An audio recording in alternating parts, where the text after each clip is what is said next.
자, 여러분, 대단원 3단원의 길고 긴 여정이 거의 끝나갑니다. 이번 시간이 마지막이 될 텐데요. 사회와 윤리, 요거까지만 하면 우리 개학할 것 같아요. 얼굴 보고 이제 수업할 수 있을 텐데, 자, 이번 시간에는 민주시민의 권리와 의무에서 서양의 민주주의 개념, 그리고 동양의 민본주의 개념을 한번 비교해 가면서 살펴볼 거고요. 민주시민의 참여 방법은 교과서를 통해서 알아볼게요. 그다음 시민 불복종의 정당성에 대해서 알아볼 건데 그 정당화 조건과 그리고 시민 불복종의 근거에 대해서 네 가지 사상가들이 네 가지 어떤 이야기를 했는지 살펴보겠습니다. 자, 그러면 민주시민의 권리와 의무부터 한번 볼게요. 서양의 민주주의 개념이 자리 잡아가고 있을 때 동양은 일찍이부터 민본주의를 이야기했었어요. 아까 우리 공자와 맹자 저번 시간에 살펴봤던 공자와 맹자에서도 나왔던 개념이죠. 그래서 민주주의 서양 개념 그리고 민본주의 동양 개념 한번 살펴볼게요. 사실 현재의 우리나라 정치 체제는 민주주의이지만 이 민주주의는 결국 서양에서 넘어온 거잖아요. 그래서 이렇게 나눠서 살펴볼게요. 이 민주주의와 민본주의는 비슷하면서도 차이점이 약간 있어요. 이 민주주의 개념은 사회계약론으로부터 나온 개념이라고 생각하면 되고 민본주의는 아까 공자, 맹자, 유교로부터 나온 개념이라고 생각하시면 돼요. 이때 민주주의는 여기서 국민은 민주주의의 주체로서 작용을 하게 되고요. 반면에 민본주의에서 백성은 민본주의의 대상이 됩니다. 자, 이 말에서 어떤 차이점이 좀 느껴지시나요? 국민은 민주주의의 주체, 즉 정치에 직접적으로 참여하고 간섭할 수 있는 주체이지만 백성 같은 경우에는 국가의 어떤 정치에 자발적으로 참여하는 주체가 아니라 그냥 다스림의 대상인 거죠. 이런 차이가 좀 있어요. 그래서 이 민주주의의 국민과 민본주의의 백성은 각각 좀 권리와 의무에 있어서 차이점이 있거든요. 그걸 지금부터 살펴볼게요. 자, 한 화면에 보이지 않아서 여러분들 조금 답답하고 불편할 수 있는데, 글씨가 너무 작아질까봐 어쩔 수 없네요. 위에가 이제 민주주의고 아래가 민본주의니까 잘 기억하면서 설명 들을게요. 민주주의에서 국민의 권리는 바로 소유권 보호. 내 소유권을 보호받을 수 있다는 것. 우리 사회계약론으로부터 나온 개념이라고 했잖아요. 그래서 이것도 어렵지 않죠. 이뿐만 아니라 국가가 사회복지를 하게 할 수 있도록 요구할 수도 있어요. 국민은 정치에 참여하는 주체이고 또 국가를 만들기 위해서 계약에 참여했던 주체이기 때문에 충분히 이런 것들을 요구할 수 있고요. 만약에 그 계약 내용과 다르게 국가가 행동을 한다. 사회 계약을 위반한다 하는 정부나 군주에 대해서는 저항할 수 있는 권리도 가지고 있습니다. 자, 그리고 의무를 살펴보면 정치에 자발적으로 참여하는 게 의무예요.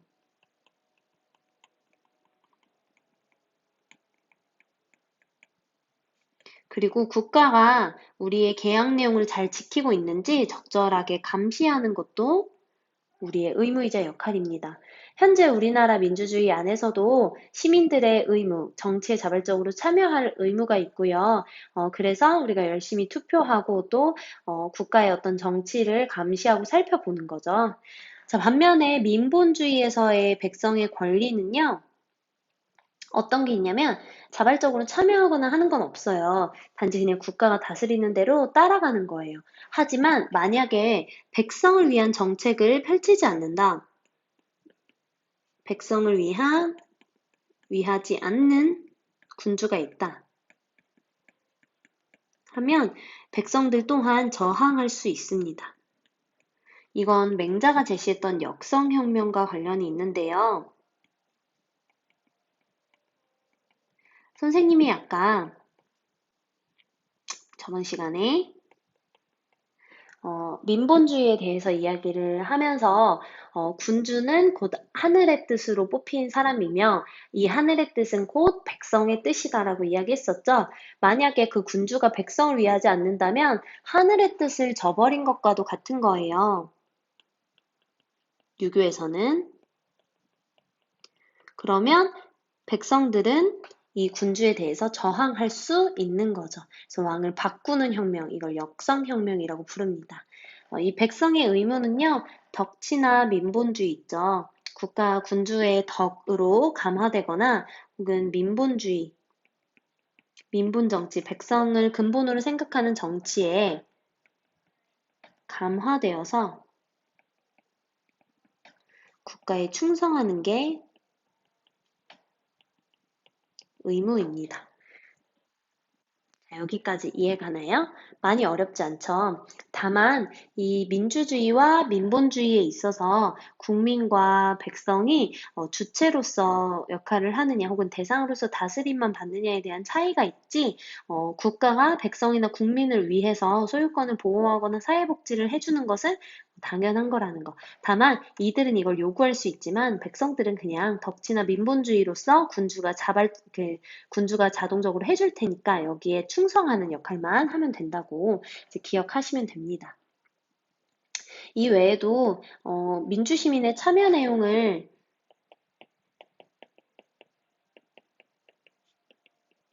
살펴볼 텐데 사상가에 대한 이야기는 아니기 때문에 선생님이 굳이 온라인 클래스에서 이제 다루지는 않으려고 했는데, 아이고, 페이지 108에서 109쪽까지 살펴보면 되거든요. 이 민주시민의 참여는 왜 나타나게 됐냐면 대의민주주의 때문에 나타나게 됐어요. 대신해서 의견을 전해주는 국회의원들이 정치를 하게 되고 우리가 직접 정치 참여하는 형태는 아니다 보니까 우리의 의견이 잘 전달되지 않을 때가 있잖아요. 그래서 이런 문제들을 뭐라 해야지? 이 문제를 극복하기 위해서 시민들이 직접적으로 참여할 수 있는 방법들이 나와야 하고요. 선거뿐만 아니라 주민소환제, 주민투표제, 감사청구제, 국민참여재판, 그리고 시민의 의견을 신문사나 방송사에 보내는 거, 행정기관에 건의하는 거, 시민단체 활동, 이런 것들이 전부 이제 문제를 뭔가 한계를 채우기 위해서, 극복하기 위해서 나오는 방안들이고, 또 여기 오른쪽에 협력적 거버넌스라는 개념이 있는데 어려울까봐 이제 이야기를 해요. 정부는 모든 분야에서의 전문가는 아니잖아요. 그래서 사회 문제가 일어났을 때 그 사회 문제를 해결하기 위해서 그 문제와 관련된 공공부문, 민간부문의 사회 구성원들의 협력을 좀 구하는 거예요. 실제로도 우리나라뿐만 아니라 대부분의 민주주의 국가들 중에서 국가가 중대한 문제를 해결해야 하거나 국가 안에 이제 그러니까 정부나 국회 안에 전문가가 없는 경우에 그 전문 분야의 사람을 초청하거나 토의를 같이 하면서 이제 문제를 해결해 나가는 형태의 정치를 하고 있다는 점. 그게 협력적 거버넌스는 정부라는 거죠. 정부가 협력적으로 운영을 시민단체, 민간부문과도 협력적으로 운영을 한다는 의미를 담고 있는 정치 참여 방법입니다. 자, 이렇게 간단하게 선생님이 살펴봤는데 교과서 쭉 읽어보면 여러분들이 이해하지 못할 정도로 어려운 내용은 없거든요. 한번 읽어보시기 바라고요. 그러면 우리 시민불복종에 대해서 한번 배워볼게요. 시민불복종이라는 건 시민이 복종하지 않는 것을 의미하죠. 자, 의미를 선생님이 간단하게 써보면 부정의한 법에 대해서 혹은 정책에 대해서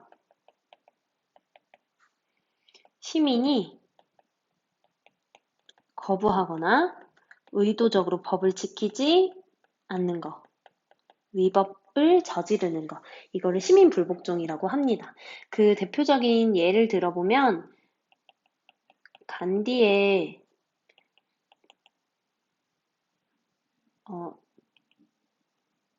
비폭력 불복종 운동 기억나죠? 혹은 마틴 루서 킹의 흑인 민권 운동 뿐만 아니라 여성 참정권 운동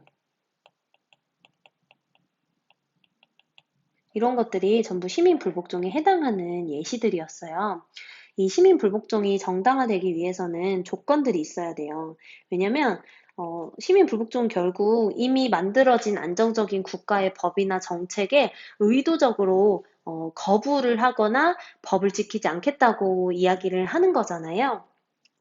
이거는 그러니까 어떤 사회의 안정성을 깨트릴 수도 있는 어떤 위험한 행동일 수도 있기 때문에 정당화 조건들을 잘 갖춰야지만 문제가 일어나지 않거든요. 첫 번째로는 공식적인 수단들을 전부 사용해 봤는데도 법이나 정책이 쉽게 바뀌지 않는다 했을 때 최후의 수단이어야 하고요. 또 그 목적이 되게 사사롭거나 개인의 이익을 위한 혹은 어떤 그 국소적인 단체의 이익을 위한 게 아니라 이 사회의 정의를 실현해야 한다는 목적을 가지고 있어야 하고요. 이것은 개인의 가치, 개인의 이익이 아니라 보편적 가치를 실현하는 것들이어야 한다는 거예요. 아까 이야기했던 흑인민권 운동이나 여성 참정권 같은 경우에는 불필요한 차별을 없애고 평등이라는 보편적인 가치, 정의라고 선생님 잘못 썼네요. 가치를 실현하는 일인 거죠. 그래서 정의 실현이 목표가 되어야 하고요. 그 다음에 공개성을 갖춰야 돼요. 비밀리에 실시하는 게 아니라 내가 어디에서 불복종 운동을 하겠다라고 공개하고 경찰에 이제 이야기를 하고 나서 공식적으로 시위를 해야 하고요. 그 다음에 비폭력성. 간디가 중요한 역할을 했죠. 폭력이 없는 상태에서 해야 하고요. 그 다음에 어쨌든 위법이라는 건 법을 위반하는 것이기 때문에 처벌을 감수하고 실시해야 합니다. 불이익을 감수해야 하는 거죠. 여기에 플러스 기존 사회 질서와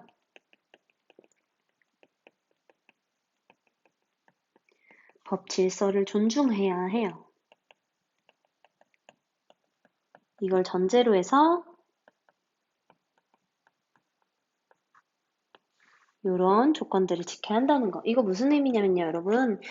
아무리 이런 조건들을 갖췄다 하더라도 기본적으로 기존 사회 질서나 법 질서를 존중하지 않고 법을 어떤 절차 없이 바꾸려고 한다거나 혹은 사회 구조 자체를 뿌리채 흔들려고 하는 경우에는 큰 사회의 안정성에 큰 피해를 줄 수 있기 때문에 그런 것들은 하지 말자는 거예요. 기존의 어떤 사회 구조, 민주주의라든지 법치 체제라든지 이런 것들을 존중하고 또 헌법에 의해서 해야 되고 뭐 법이 어떤 절차로 바뀌게 되고 이런 절차나 질서를 존중한다는 걸 전제로 해서 시민 불복종을 실시해야 한다는 점. 자, 여기까지 이거는 윤리와 사상 시간에도 간단히 다뤘던 내용이기 때문에 넘어가고요. 시민 불복종의 정당한 근거를 살펴볼 텐데 윤사 시간에는 롤스 정도만 알아봤었어요. 근데 오늘은 네 사상가를 모두 살펴볼게요. 시민 불복종 오늘따라 틀리네요, 많이. 근거 한번 살펴볼게요. 첫 번째로 우리 롤스 먼저 볼게요. 롤스는요, 질서 정연한 사회 구조를 인정해야 한다고 이야기합니다.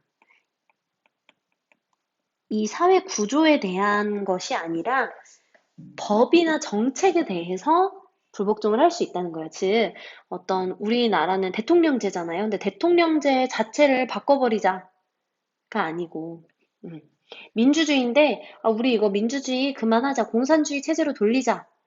요런 시민 불복종은 안 되고 이 질서 정연한 사회 구조 아래서 법이 만들어졌는데 그게 심각하게 우리에게 피해를 주고 있어. 우리의 자유를 침해하고 있어. 그러면 그 법에 대해서 불복종을 하자는 거예요.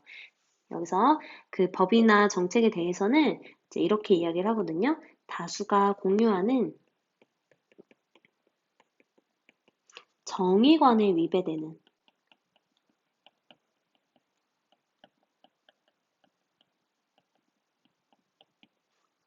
법이나 정책에 대해서 시민 불복종을 하자는 거예요. 자, 이때 다수가 공유하는 정의관이라는 거는 대부분의, 그러니까 다수가 진짜 이거 법이나 정책이 심각하게 우리의 우리가 동의했던 정의 원칙을 위반하고 있다, 우리에게 피해를 주고 있다라고 하는 경우에만 시민 불복종을 할 수 있다고 본 거죠. 그래서 이때 이 법이나 정책이 이 정의관을 어기는 경우 중에서도 어떤 것만을 이야기하냐면요. 롤스의 정의의 원칙 중에 제1원칙, 그리고 제2원칙의 B에 대해서 심각하게 위반한 경우에만 시민 불복종을 할 수 있다라고 보았어요. 이때 제1원칙은요, 평등한 자유의 원칙을 의미하고요. 제2원칙의 B는 공정한 기회 균등을 의미합니다. 즉, 차등의 원칙은 해당이 되지 않는다는 거예요. 왜냐면 차등의 원칙은요, 여러분, 그 항목 자체가 기억나나요? 최소 수혜자에게 최대 이익이 되는 방향에서 사회적 경제적 불평등을 허용한다라는 거였는데, 사실 이거는 최소 수혜자들마다 또 의견이 다를 수도 있고, 돈과 관련되거나 어떤 분배에 관련되거나 하는 경우에는 의견이 많이 맞지 않거나 개인의 이익에 따라서 불복종이 일어나는 경우도 있고, 이걸 판단하기에도 어렵기 때문에 이 차등의 원칙 하나를 빼고요. 평등한 자유의 원칙, 즉 자유를 훼손하는 일이거나 공정한 기회 균등의 원칙, 기회 균등이 일어나지 않고 공정하지 않거나 불공정하거나 한 경우에만 다수가 공유하는 범위 내에서 이제 법이나 정책에 대해 시민 불복종을 일으킬 수 있다라고 본 거예요. 좀 어려울 수 있는데 아마 선생님이 설명한 내용을 이해했을 것 같아요. 자, 그러면 다음으로 싱어로 넘어가 볼게요. 싱어는 생활관리에서 자주 나오죠. 싱어는 바로 공리주의자였습니다. 소극적 공리주의라고도 했었고요. 동물 해방론에 대한 이야기를 했던 사람이기도 합니다. 이 싱어 같은 경우에는 사회적 유용성에 따라서 불복종을 할 수 있다고 봐요.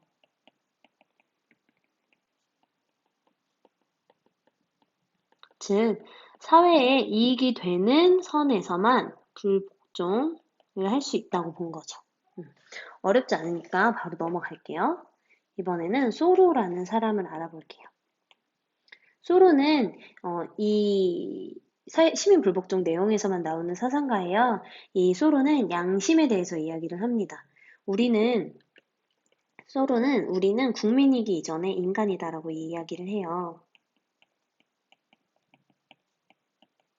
그래서 시민 불복종을 할 때에는 너무 많은 것을 생각하기보다는 자기 양심에 따라, 인간으로서 자기가 가지고 있는 양심에 따라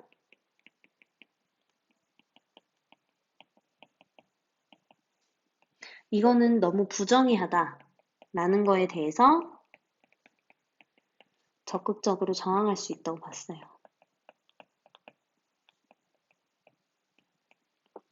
이 자기 양심이라는 건요, 결국엔 법에 대한 존경심, 정의에 대한 존경심에서 나오는 거거든요. 법이 아니라 정의를 존경하는 양심에 따라서 이건 진짜 부정이다 라고 생각하는 항목에 대해서 이제 내가 불복종을 할 수 있다고 본 거고, 롤스와 조금 비교되는 대목이죠. 롤스는 다수가 공유를 해야지만 불복종을 할 수 있다고 보았는데, 수로 같은 경우에는 많은 사람일 필요는 없어요. 내가 아무리 생각해도 내가 국민이기 이전의 인간인데 인간으로서 내 양심에 따라 이거는 부정의가 정확하다, 부정이다 하는 경우에 이제 적극적으로 저항할 수 있다라고 본 거죠. 마지막으로 드워킨에 대해서 알아볼 건데요. 드워킨은 어렵지 않아요. 드워킨도 시민 불복종에서는 나오는 사상가인데, 드워킨은 헌법 정신에 따라서 불복종이 가능하다고 봤습니다. 우리 실정법의 근본이 되는 게 바로 헌법이죠. 이 헌법에 어긋나는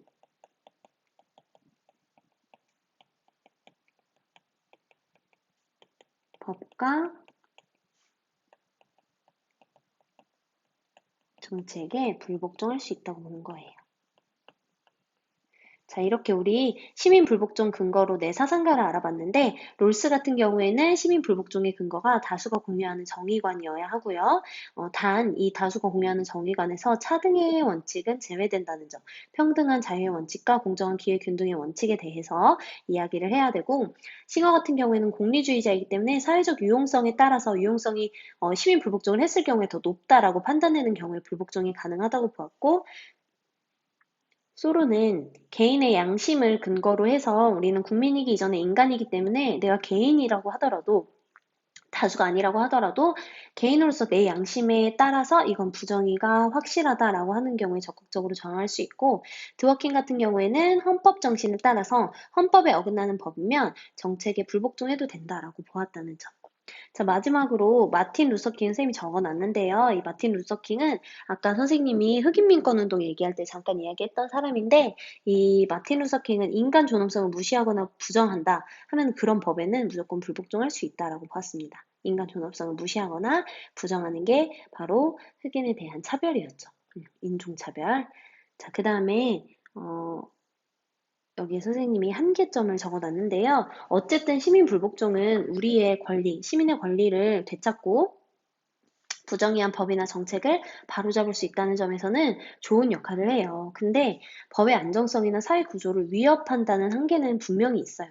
우리가 이 법이라는 게 만들어지는 절차가 분명히 존재하는데 여기에 대해서 불복종을 통해서 한 차례 뒤엎는 거잖아요. 그래서 이 안정성이나 사회 구조가 위협될 수 있다는 한계는 있다는 점. 그래서 이런 조건들 그리고 이런 존중을 분명히 전제하고 정당화 시킨 후에 이제 해야 한다는 점을 기억해야 합니다. 자, 그래서 여기까지 우리가 민주시민으로서 어떤 권리와 의무를 가지고 있고 이 권리로서 시민 불복종을 어떤 방식으로 하게 되고 또 그 근거는 무엇인지 한번 알아봤어요. 자, 여기까지 해서 대단원 3단원의 사회와 윤리 단원이 드디어 끝이 났습니다.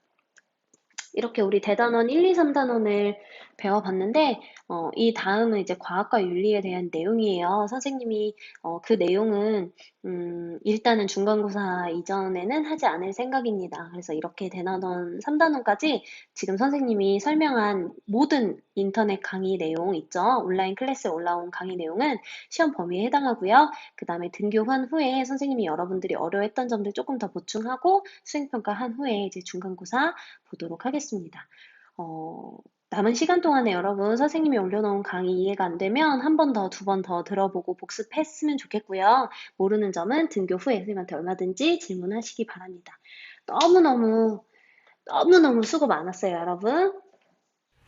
네, 여러분 여기는 3학년 8반이에요. 근데 영상을 다 찍고 나왔는데 다롱 선생님 안녕. 다롱쌤 여기 여러분 보이나요? 자, 이렇게 선생님들이 개고생하고 있습니다. 그러니까 온라인 클래스 열심히 들으세요. 다음 시간에 봐요. 지구과학은 재밌습니다.